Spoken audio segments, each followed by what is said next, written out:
All right, guys, this is example number 2 in hyperbolas, okay, which is 10-4. Find the center, transverse axis, vertices, foci, and asymptotes, then graph by hand.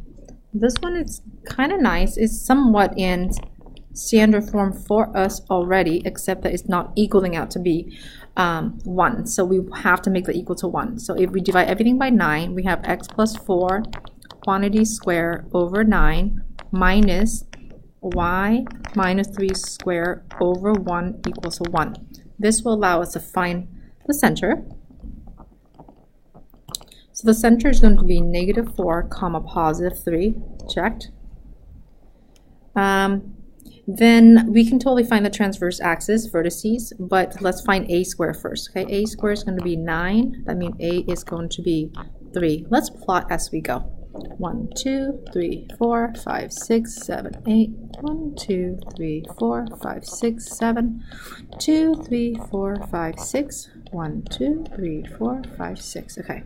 The center is negative 4. 1, 2, 3, 4, up 3. 1, 2, 3. Okay, so this is my center. I have an a value of 3. Now I need to decide how it opens because x squared is in the front, so it's going to be positioned horizontally. Okay. That means it's going to go opening right and left. So that allows me to decide where to go with a value. So since a is 3, I'm going to go to the right by 3. 1, 2, 3. And left by 3. 1, 2, and 3. So that's my a. Now I can find b because I have b squared. Okay, so b squared is 1. So b is 1. That will allow me to go up 1 unit and down 1 unit. Remember, that's enough for me to draw my rectangle. So my rectangle is now this. With a rectangle, I can bust out my ruler to have my asymptotes drawn in. And turn this way. Okay. So again, because x is in the front, we know it's going to be horizontally placed. So remember, you don't touch the asymptote, you touch the vertex, but you don't touch the asymptote. Well, now that's enough for me to find everything else. The transverse axis,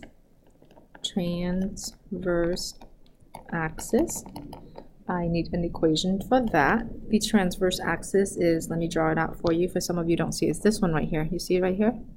This is TA, transverse axis. So that's going to be y equals to 3. Next, I need to find the vertices.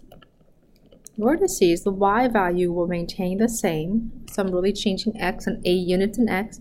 So you can take the center plus or minus a comma y. But I'm sorry, why am I writing a? A is 3. But you have to simplify that, okay? So negative 4 plus 3 is now negative 1 comma 3. And then negative 4 minus 3 is negative 7 comma 3. So these two are your vertices. Foci, same thing.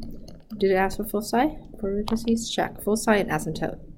Foci, same thing. I'm going to take my h value, my center, which is h value, so that's right. So minus 4 plus or minus c. Oh wait, I didn't find c yet, so let's go find c. So a squared plus b squared equals c squared. A squared is 9, b squared is 1, so equals c squared. So c squared is 10, so c is radical 10. Okay, there you go. Radical 10 is not a very nice number, so just leave it as radical 10. So 2 of my foci. So let's see, you got foci, asymptotes. Okay, so your asymptotes are, if you can, I can just count. Okay, in theory. So asymptote. Okay, you can do y equals mx plus b, or you can put it in your Poincare form. Y minus k equal to plus or minus the slope, which in this case rise over run, which is b divided by a times x minus h. I already have k. K value was 3, equals to rise was 1 unit up, which is your b value, and run was 3 units, which is your a value, times x minus h. H was a negative 4, so you can change that to positive 4 if you want, like that. Okay. So those are the two equations. You can leave it as point slope, or you can write y equals mx plus b. That's example 2a. Example 2b is quite similar, except that I need to complete the square. And by the way, if I'm going too fast, feel free to pause it on your own. Okay?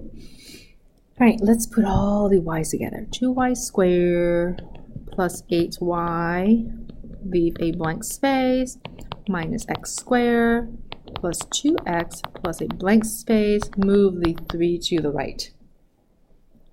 I cannot complete the square with a leading coefficient of other than 1. So y squared plus 4y plus a blank space, take out a 1, so it's x squared minus 2x plus a blank space equals to negative 3.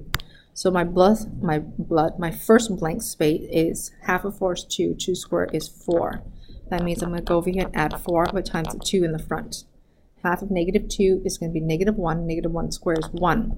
So add 1, but times the negative 1 in the front. So let's factor. 2 times x plus 2 squared minus x minus 1 squared equals negative 3 plus 8 is going to be positive 5. Positive 5 minus 1 is going to be positive 4. So that's what I have going on right now.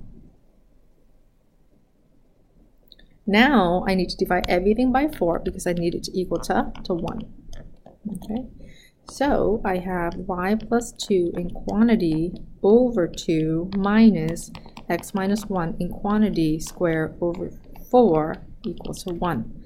This allows me to find the center, which is h comma k, which is 1 comma negative 2.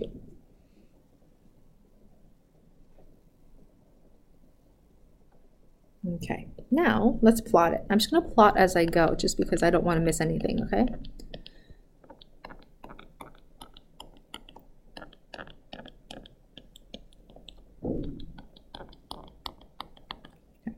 So my center is positive 1, negative 2, right there. Because y is in the front, I know that it's going to be positioned vertically. That means it's going to open up and down. Let's find a squared. A squared is going to be 2. I mean, a is going to be square root of 2. A square root of 2 is like a little bit more than 1. So I'm just going to go up a little bit more than 1 and go down a little bit more than 1. This is going to be a kind of a tiny box, okay? Then I have a b squared equals to 4. That means b is 2. So I'm going to go right 2. 1 and 2 and left 2. Remember, I couldn't count today, so this, if I'm plotting these wrong, just let me know please when I come back. Okay, I have a box, so let's put my ruler in there and find your asymptotes. With an asymptote drawn, then I can totally have the hyperbola drawn. Okay, again, the y square is in the front. Okay, the y square is positive, so I know it's going to open vertically. That means it's going to be up and down. Okay, so there they are. I'm done with graphing. Now I just have to find everything else.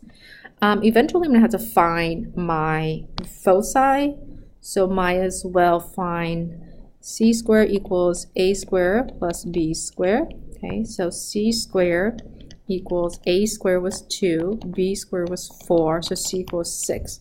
So c equals square root of 6. All right, now let's find the rest. You ready? Centers found. So let's find the vertices. Vertices are, it's opening up and down, so that means the y values are the one that's moving. Okay, so the x value will stay the same as 1. So y values can be negative 2 plus or minus a, and a was rad 2. I can't do anything with that, so leave it. Foci are the same, right? I'm going to go up and down by c value. So 1 stays the same. Then it's going to be negative 2 plus or minus rad 6. And again, not much you can do with that. So what else am I looking for? I got the center versus vertices, foci, transverse axis. Transverse axis happen to be this one now, so that's going to be x equals, okay? So transverse axis is going to be x equals to 1. Can you hit that for me, Dylan? Thanks.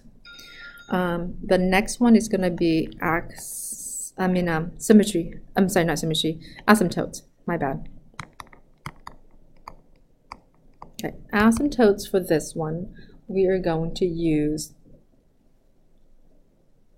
y minus k equals rise is now going to be plus or minus a divided by, and then run is your b, and then times x minus h. And I pretty much have everything I need to find the asymptotes.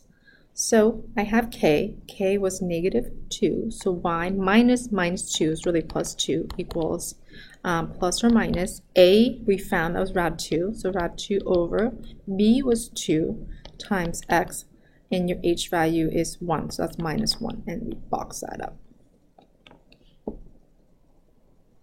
Okay, I think I answered all the questions, and this is the end of this example.